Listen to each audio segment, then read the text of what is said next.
하나님의 은혜가 싹 덮이는 그런 찬양을 들으셨습니다.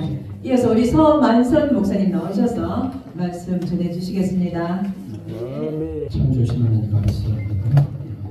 가운데서 우리 마지막 때 주의 강경한 손에 붙들림 받고 저의 삶의 자리와 우리 모든에게 있는 함께 있는 주님께서의 사람들 하나님의 일과 수고하는 충만하기를 소망하며 존귀하신 예수의 이름으로 기도합니다. 분위기가 다들 간지하고 이런 분위기라 저도 약간 스타일 바꾸겠습니다. 거기서 내가 새삼스럽게 막 소포 스타일로 하면 안 될 것 같아가지고 저도 분위기 바뀌어서 마치겠습니다. 먼저 찬양.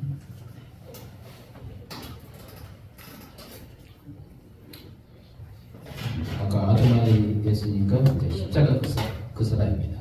1934년. 제가 18번으로 아도나이랑 십자가 그 사람 잡아놨습니다.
기억하지 않고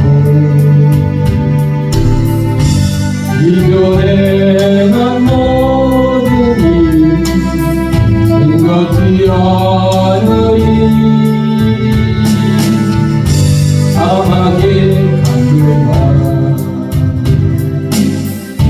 비를 내쉬는 내 안에 새에 다시 유한 말아보리라 주 너를 보아하시고 널 붙드시니 너는 모래롭고 여기라 주의 자녀라 너를 보아하시고 널 붙드시니 너는 모래롭고 여기라 주의 자녀라.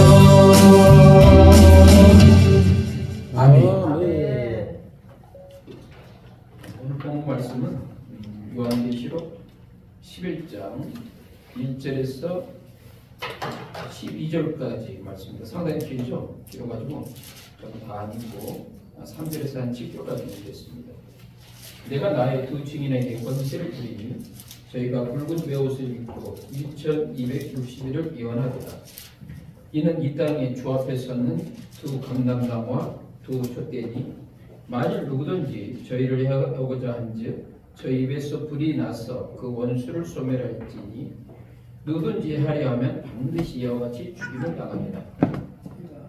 저희가 권세를 가지고 하늘을 닫아 그 예언을 하는 동안 비 오지 못하게 하고 또 권세를 가지고 물을 변하여 피되게 하고 아무 때든지 원하는 대로 여러 가지 재앙으로 땅을 치웁니다. 저희가 그 증거를 마칠 때 무적행으로부터 올라오는 짐승이 저희로 더불어 전쟁을 일으켜 저희를 이기고 저희를 죽일 터인지. 아멘. 아멘. 그래서 두 중인이라는 이 메시지를 가지고 두 중인의 메시지를 가지고 우리 한번 말씀 잠깐 이렇게 살펴보기로 합니다. 먼저 1세기 성도들이 이 메시지를 읽을 때 어떤 마음으로 도전받았을까를 우리가 먼저 좀 살펴봅니다. 1세기 성도들에게 그들에게서 2260이 어떤 것에 크게 관심이 없어요. 그들은 관심이 뭡니까? 여기 왔을 때 이 메시지가 자기한테 자기 신앙의 자리에서 어떤 도전을 받았을까? 그거죠. 그렇죠? 그것은 그 당시 뭐죠? 우리가 이렇게 보게 되면 1절과 2절 부분에 대해서 바로 제단을 섬기며 하나님의 성전을 잇는 자, 이들을 주님께서 청령하라고 했죠. 청령하라고 했잖아요. 그건 뭐예요? 하나님께서 뭐 하신다? 보호하신다. 뭐 하신다? 보호하신다. 이게 핵심 메시지예요. 너희가 세상에서 혼란을 당하나 담대하라. 혼란 내가 뭐니까? 세상을 어떻게 했다? 이겨라. 이 세상을 이기신 주님께서 성도들, 교회를 붙들고 보호하신다. 그러니까 요한계시록 1장 20절에서 주의 부활하시고 승리하신 주님의 손에 뭐가 있습니까? 일곱 별이죠. 일곱 검정대가 있죠. 주께서 보호하신다. 그 메시지예요. 이 메시지를 받았을 때 1세기 성도들이 얼마나 큰 위로를 받았겠습니까? 아멘? 그럼 그것이 그 위로가 1세기 성도들만이겠습니까? 오늘날 우리에게서도 큰 위로가 된다. 오늘날 우리에게도 큰 위로다. 그러게 보니까 이사야 49장 보니까 여인은 어찌 그 젖먹는 자식을 잊겠으며 자기 태어난 아들을 불쌍히 여기지 않겠느냐. 그들은 혹시 잊을지라도 나는 너를 잊지 않을 것이라. 요즘에 좀 그렇게까지 옛날처럼 심하지 않지만 그래도 어떻습니까? 여인이 젖먹는 자식, 자기 태어나서 아들 절대로 잊지 않죠. 그렇죠? 이 집은 침입니다. 절대로 안 잊지 않습니다. 어떻게 해요? 보통 이렇게 결혼해서 신혼생활을 아주 사이좋게 지내다가 자식 나면 분위기가 쎄하고 바뀌죠. 관점이 어디로 갑니까? 부부에서 자식을 가는 거죠. 꼭 자식을 아끼고 살아가는 거죠. 그만큼 주님께서 우리를 붙들고 계십니다. 잊지 않고 계십니다. 그분이 우리를 보호하고 계십니다. 근데 모든 이에게 보호하는 게 아니라 하나님의 택한 백성에게 국한되는 거죠. 성경 밖은 청령하지 말라고 했어요. 짓밟고 버리라고 했습니다. 그걸 주님께서 뭐 하셨어요? 허용하셨다. 자, 그러면 이 메시지가 이제 마지막 조만간에 있을 이 대환란 기간에는 어떤 일이 있습니까? 이건 이제 실질적으로 경험되어야 될 부분들이에요. 그런데 저는 간절히 바라는 것은 여러분 절대로 두 증인을 만나지 말았으면 하는 게 제 간절한 소망입니다. 두 증인 만나고 싶은 사람 손들어. 저건 답을 분명히 먼저 줬어. 두 증인을 꼭 보고 싶다. 그럼 보십시오. 대신에 그 인생은 드림받지 못하는 인생입니다. 그러니까 많은 사람들이 이 성경을 해석하면서 두 증인이 누구냐에 대해서 관심이 많아요. 근데 그 접근 방법이 달라요. 왜 두 증인이 누군가에 대해서 관심이 많습니까? 여기서 메시지 보게 되면 정말로 두 증인에 대해서 관심이 많다면 성경에 그 자세한 기록을 했을까요? 근데 그게 없잖아요. 두 증인에 대한 미션, 사명에 대해서도 많은 관심을 가져야지 두 증인이 누군가에 대해서 관심 갖지 말아요. 지금 많은 신학자들이 헛된 거, 응? 코끼리 뒷다리만 잡고 있는 거야. 메인 핵심은 못 잡고 있는 부분들이 있어요. 자, 그래서 이 마지막 관련 때도, 대환란 때도 주께서 특별히 하나님께 예비하고 경배한 자는 뭐 하신다? 보호하시고 붙들고 가신다. 근데 보호하신가 붙들고 계심에 대해서는 여러 가지 차이가 있어요. 어떤 생명을 죽지 않고 보존케 하는 거 그건 아니에요. 죽음의 자리로, 순교의 자리로 가도 하나님의 간섭과 계획과 역사심이 있다. 그런 차원이에요. 아멘. 그렇게 해서 우리가 반복은 이제 1절, 2절 부분에 대해서 우리가 적어드리죠. 자, 그렇다면 우리 현재 3절 부분이니까 뭐가 있습니까? 두 증인이 나오겠죠. 내가 나의 두 증인에게 권세를 줬다. 물론 이제 실질적으로 우리가 1세기 이 후반에 보게 되면 이 증인을 우리가 이제 다른 관점을 하게 되면 요한계시록 1장 9절 말씀에 보니까 누가 한번 요한계시록 1장 9절 말씀을 한번 읽어보세요. 백성들과 족속과 방언과 나라 중에서 사람들이 그 시체를 사흘 반 동안을 목도하며 무덤에 장사한 행하게 하리로다. 아멘. 그렇죠? 요한은 어디에 속했습니까? 이 고난의 공동체에 속했다. 아멘. 고난의 공동체에 속했어. 그래서 고난의 공동체에 속하면서 어떻게 했습니까? 환난과 나라와 참음에 동참한다. 증인에 대한 가장 핵심 뭐예요? 환난과 나라와 참음에 함께 처하는 게. 이 조직에 배신하는 자는 뭐예요? 환난과 나라의 참음에 반하는 인생들은 뭐예요? 조직의 쓴맛을 본다. 예수님의 쓴맛을 보는데요. 확 와닿죠? 조직의 쓴맛을, 예수 조직의 쓴맛을 봅니다. 그런 배교하는 것을 주님께서 절대로 용납하지 않으세요. 주님께서 그 마지막 던지는 것은 뭐예요? 그런 인생들은 불과 유황불에 던져버리는 거예요. 자, 그렇다면 우리의 삶의 자리에서 이제 앞으로 세대가 은혜 시대에서 이 핍박 시대가 갔을 때, 이 고난의 이 상황이 있을 때는 여러분들은 어디에? 항상 어디 조직에? 예수 조직에 똘똘 뭉쳐야 됩니다. 아멘. 이 고난에 대해서 절대로 피하면 안 돼요. 그러니까 사도 바울이 얘기했잖아요. 대만 뭐하다? 세상을 사랑해서 데살로니가 나갔고, 이거 그냥 성경 써 있을 때까지 대만은 뭐예요? 망신 개망신이야. 이 사도바한테 찍히면 이런 거야. 그럼 여러분 예수님한테 찍히면 어떻겠어? 여러분은 그 정도 창피가 아니야. 그냥 불과 옆으로 던져버리는 거야. 예수님 앞에서 인정받는 인생이 될 것인가? 아니면 예수님께 찍히는 인생이 될 건가? 찍혀서 버림받을 인생이 될 것인가? 그러면서 어떻게 버림받으면 슬픔며 일감이 있으리라. 근데 여러분들이 어떻습니까? 이 두 주. 물론 실제로 마지막 때 두 주인입니다. 그러나 여기서의 두 주인에 대한 파워는 어때요? 파워의 권능, 영적 권능은 한 나라의 버금가는 영적 파워와 권능을 이 두 주인에게 부여했어요. 그렇다면 주님께서 저는 두 주인이 누군가에 대해서 전혀 관심이 없다고 했죠. 보고 싶지도 않고. 그러나 하나님께서 누구한테 두 주인을 쓸 건가? 어떤 사람은 두 주인은 목회자 두 사람이다. 그러더니 또 어디서 보니까 야 남자만 세울 거냐? 그러면 두 중에 한 사람은 남자고 여자고 또 그러더니 또 평신도가 야 평신도만 우리는 뺄 거야? 그러면 하나는 목회자 하나는 평신다. 지멋대로 계속하고 있는데 그건 누군지는 몰라. 주님께서 세우는데 다만 이 두 주인에게 갖고 있는 마음이 있어. 그 마음을 제가 아까 항상 저는 답을 미리 이야기하면서 주죠. 제가 찬양할 때 뭐 했습니까? 십자가 그 사람. 어떤 사람이 이 두 주인은 누군지는 모르겠지만 그러나 두 주인이 갖고 있는 것을 예수 그리스도의 심장을 가지고 십자가 예수 그리스도의 십자가의 사람 예수의 십자가의 빚진 자에 대해서 주님께서 그 사람을 세울 것이다. 아멘? 그 주인이 누군지 몰라. 그러나 그 두 주인은 반드시 마음속에 간직하는 거예요. 예수 그리스도의 심장을 갖고 있고 예수 그리스도의 십자가의 빚진 자 십자가 그 사람을 잊지 못해서 날마다 우는 거예요. 세상 근심 때문에 우는 것이야. 세상의 물질 때문에, 세상의 자락 때문에, 세상의 염려 근심 때문에 우는 것이 아니라 예수 십자가에 쳐져가지고 그 사랑, 그 측량할 수 없는 그 사랑에 빠져버렸어. 아까 보니까 간증 스타일이라 그래서 오늘 스타일이 어떻습니까? 송포 스타일보다도 약간 이런 스타일로 바꿨습니다. 분위기에 맞추기 위해서. 그런 사람에서 빠진 사람 주님께서 두 주인을 세워주신다. 아멘. 두 주인을 세워주신다. 자, 그럼 세 번째 이 두 주인에 대한 메시지 부분이니까 뭡니까? 이 두 주인이 무슨 옷을 입습니까? 붉은 베옷을 입는다.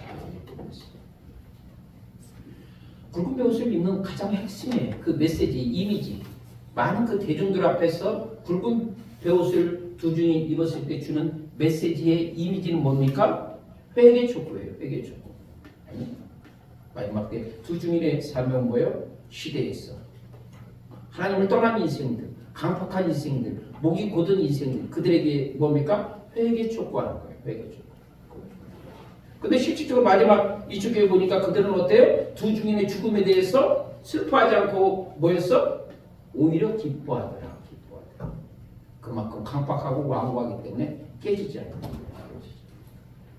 마지막 때는 그런 상황이 벌어집니다. 그렇다면 우리가 이 증인 공동체에 속한 우리가 현재 여러분은 어디에 속했습니까? 증인 공동체에 지금 속한 사람입니다. 아멘? 이 조직에 벗어나면 조직의 쓴맛을 봅니다. 분명하게 확실하게 신앙을 가져. 왜 그렇습니까? 마지막 때 은혜의 시대에서 뭘로 바뀐다? 핍박의 시대로 가는 거예요. 그래서 우리가 마태복음 24장에 보니 뭐라고 말씀하십니까? 24장 21절에 주님께서 이 때를 감하지 않으면 택한 자도 구원받는 자가 어렵다고 했어요. 그만큼 아주 강풍이 부르는 거예요. 핍박의 강풍. 그러면 이 시대가 앞으로 이제 지도자들이 어떻게 바뀔 줄 있습니까? 여러분 이제는 이제 한 나라에 좋은 지도자가 세운 거 크게 기대하지 마십시오.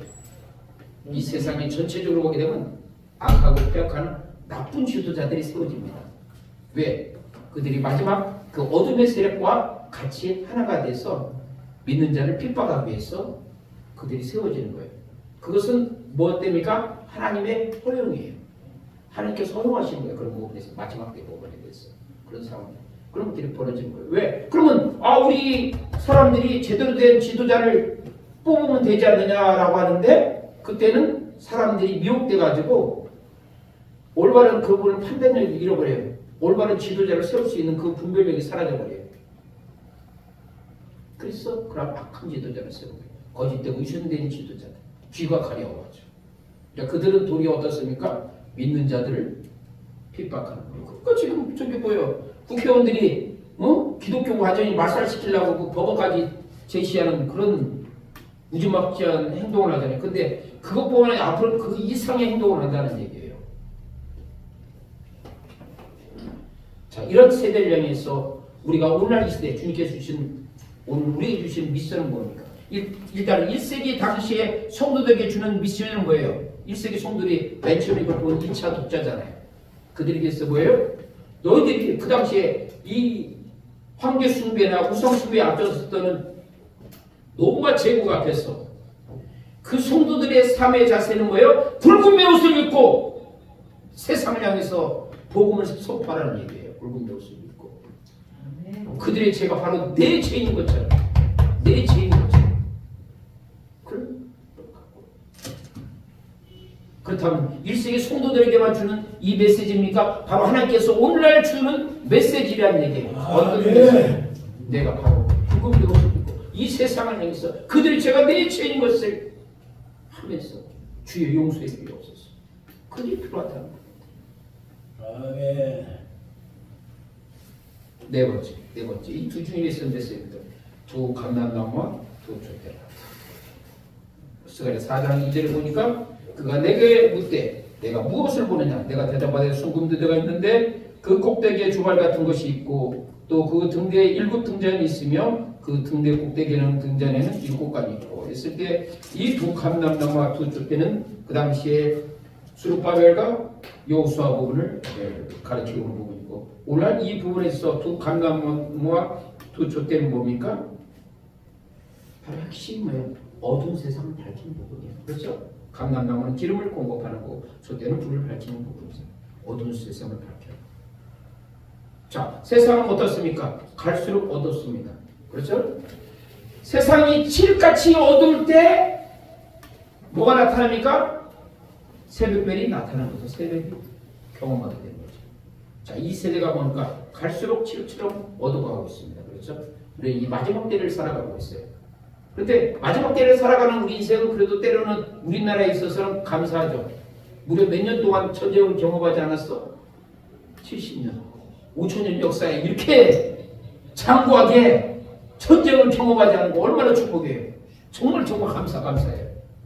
그러니까 5천년 역사에 우리 민족이 최고의 부흥을 경험하는 게 이 시대예요. 그럼에도 불구하고 우리가 감사해요. 교만하고 목욕보다가죠. 이게 하나님의 은혜인지도 모르고. 이때 우리가 하는 것은 이 어두운 세상을 밝히는 미션, 그 삶을 우리가 감당해야 된다. 그리고 두 중에는 무엇이 있습니까? 그 입에서 불이 나오고 원수를 소멸시키고 비오지 못하게 하고 뭐 물이 피다게 하고 뭐 재앙으로 따버리지. 이 메시지 했을 때, 이 메시지를 줬을 때 신학자들은 어떻게 잘못 해석합니까? 야, 그러니까 두 주인이 앞으로 모세하고 엘리사가 다시 환생해서 나온다. 이런 엉뚱한 해석을 하고.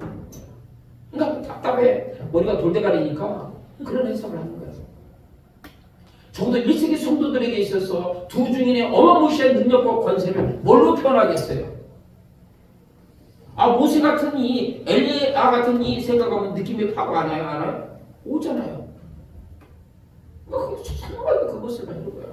그러니까 앞으로 두 주인이 모세하고 엘리사가 환생했다는 그런 의미가 아니라 정말로 어둠의 세력과 악한 세력들과 대적해가지고 적그리스도에 대적해서 맞짱 뜰 수 있는 강력한 힘이 누가 갖고 있다? 두 주인이 갖고 있는 거예요. 그에 대해서 그 사명을 감당하는 부분들이에요. 그때는 그들 아니면 이 악한 세력을 대적할 힘이 있는 자가 없어요. 왜? 성도들은 뭐 했기 때문에? 들림받아서 올라왔기 때문에. 더 이상 그런 부분이 없는 거예요.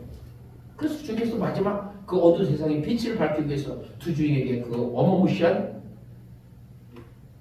영적 능력을 허용하시고 부여하신 거예요. 그렇다면 우리도 이 부분에 대해서 뭐가 필요합니까?